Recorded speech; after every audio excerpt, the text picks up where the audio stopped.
Good afternoon, Year 11. Today we're going to prepare for your English Literature Paper 1 exam that you will sit on Monday the 13th of May in the morning. On this paper, you need to be prepared that you will demonstrating your knowledge of Macbeth and A Christmas Carol in 1 hour 45 minutes. There will be an opportunity to achieve 64 marks in total. So please make sure that you answer both a Macbeth and a Christmas Carol response, and make sure that you check your Macbeth response because 4 marks will be going towards your spelling, punctuation and grammar.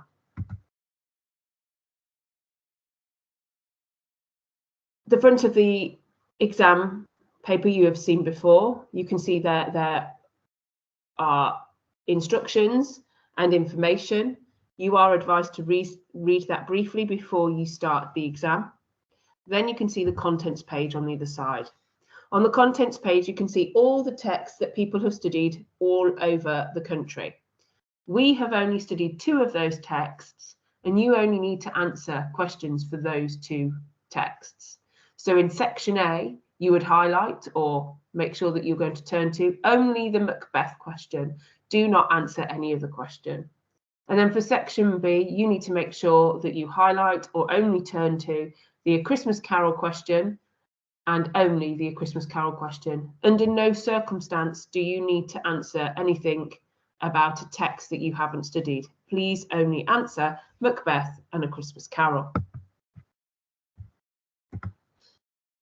What will the paper look like in the actual exam? So both questions will look like this. You can see there's some information above and below an extract, and it's really important that you don't miss the opportunity to prepare yourself for success by not reading this information. So ensure that you read this information before you start to plan. So let's have a zoom into Macbeth. On this Macbeth extract here, you can see that I have highlighted Act 1, Scene 3, because it lets me know where this extract is from. Not only that, it then explains what is happening at this moment in the play. And it says, at this point in the play, after receiving the witch's prophecies, Macbeth and Banquo have just been told that Duncan has made Macbeth Thane of Cawdor. And then at the bottom there, it says, starting with this moment in the play, explore how Shakespeare presents the attitudes of Macbeth and Banquo towards the supernatural. So, read the information at the top and read the information at the bottom and highlight the focus of the question. So in this circumstance, I'd probably highlight the attitudes of Macbeth and Banquo towards the supernatural. Once you've looked at the top and the bottom, I would then read the extract through. Read what the characters are saying and note what big idea Shakespeare is presenting about the character or theme, and find approximately 2 to 3 quotes that will support your big idea. And not only that, I would locate in the extract in the text to plan how this theme or character develops across the text. So if we know this is Act 1, Scene 3, we know that we probably will start with this moment in the play and then explore other moments in the play that look at their responses towards the supernatural. So if I was looking at this extract, a key idea from this extract is after meeting the witches, Macbeth and Banquo's responses to the witches contrast, as Banquo appears to be wary of the instruments of darkness and is aware that there will be consequences, whereas Macbeth appears to be questioning morality when he cannot decide if the witches are ill or good. I've identified quotes to support that. Because this question is asking for 2 different characters, I have found a couple of quotes for each character. For Banquo, I've identified that he calls the witches strange instruments of darkness, and they portray us in deepest consequence, whereas Macbeth describes it as supernatural soliciting, but also that they cannot be ill and cannot be good, with his use of questioning to demonstrate his indecisive nature and his unstable morality due to his ambition. There is also a metaphor of horrid image doth unfix my hair, and my seated heart knock at my ribs. All things there that I think I could say quite a bit about when writing a response to that question. Now, Even though it states starting with this extract, you need to plan to write in chronological order and put the analysis of the extract in the correct part of your response. As this moment happens in Act 1, Scene 3, I would probably start with this because it's how they respond to the witches. So before that, they haven't yet seen them, they haven't yet met them. So that would make sense. But if the extract starts in Act 5, you probably want to include other moments in the text, so you need to start with those first in your response. Also, what you need to do is consider how you incorporate how themes develop and characters develop across the text, and include any patterns across the texts, such as motifs, to symbolize a theme or idea. Another really important point to make your argument clear to the examiner is do not forget to use an introduction. You've been practicing them in lesson, practice them at home alongside your planning. Ready for Monday. Now, don't forget character development throughout the text. With this, Macbeth starts as loyal, brave Macbeth, but then he betrays when he commits regicide, killing King Duncan. He then feels guilt because Macbeth shall sleep no more, and then his immorality and his downfall is featured at the end of the play. Whereas Banquo, like Macbeth, is similar at the start. He's represented as a loyal warrior, but he is suspicious of the witches, and then he becomes suspicious of Macbeth. I feared thou played most foully for it. So the development across the play between Macbeth and Banquo is different, and you might want to discuss that contrast. One thing you need to include in every paragraph and also in your introduction and your conclusion is the writer's intentions. Ensure that you use these at all time and keep referring back to them. It might be that you talk about a greed for power will not go unpunished. Human nature is flawed. No one is all good or all bad. But make sure when you talk about these writers' intentions, you do so tentatively, using words like possibly, perhaps, phrases like it is likely, so that you are conveying Shakespeare's intentions with a tentative response. Now looking at A Christmas Carol. A Christmas Carol, do exactly the same. Read the information at the top and the bottom. Highlight the key information and where it is from. So chapter 3, The Ghost of Christmas Present, show Scrooge the Cratchit's family Christmas celebrations. And then this question asks you to focus on the struggles of the poor.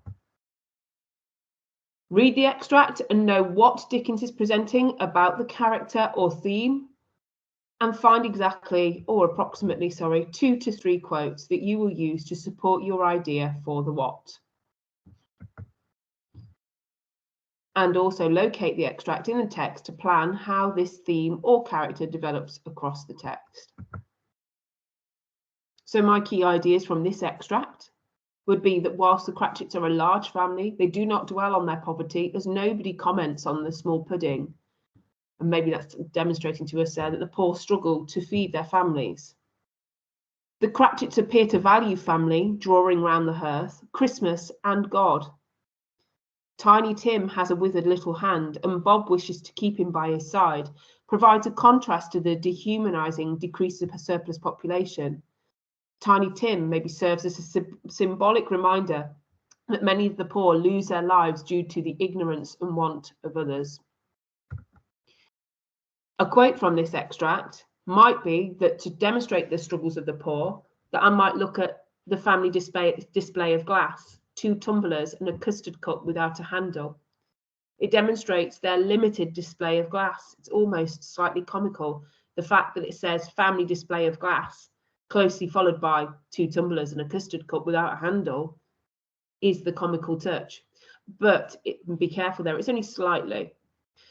They're unable to replace the custard cup, yet it's still functional even without a handle. Demonstrates their poverty and their unwavering pride in their limited display. So when planning for the rest of your response, even though it states starting with this extract, plan to write chronologically in order and put the analysis of the extract in the correct part of your response. For example, this one starts at chapter 3 or stave 3. When we're looking at the Cratchit family to show the struggles of the poor, I would definitely move to look and include stave 1 in my first instance, because I'd want to include the idea that Scrooge has a small fire, but Bob Cratchit has a very small fire. And Bob is at the mercy of Scrooge and capitalists. He can only survive if they pay him his wages. And not only that, he can only survive and be warm within his workplace due to Scrooge giving him one small coal for the fire. And he therefore needs Scrooge. And then obviously you'd consider how you incorporate how themes or characters develop across the text or motifs to symbolize a theme or idea. Again, don't forget to use an introduction. You've used these before in lesson.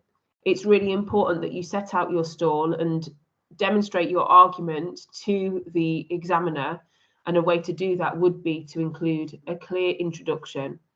Be mindful that in the bottom part of the introduction, you should be talking about, consequently, Dickens appears to be criticising, warning, inciting, hoping to change, etc. at that point. Thinking about contrast, you could talk about character development and the contrast that Dickens creates. With Scrooge, we've got that he begins as a miser, solitary as an oyster, hard and sharp as flint. He demonstrates greed in his past, where he chooses a golden one over Belle. He then has shame or remorse when he wishes he could have gone back and given a little bit to the boy. But then he redeems himself at the end when he becomes as merry as a schoolboy, as giddy as a drunken man. He's as light as a feather.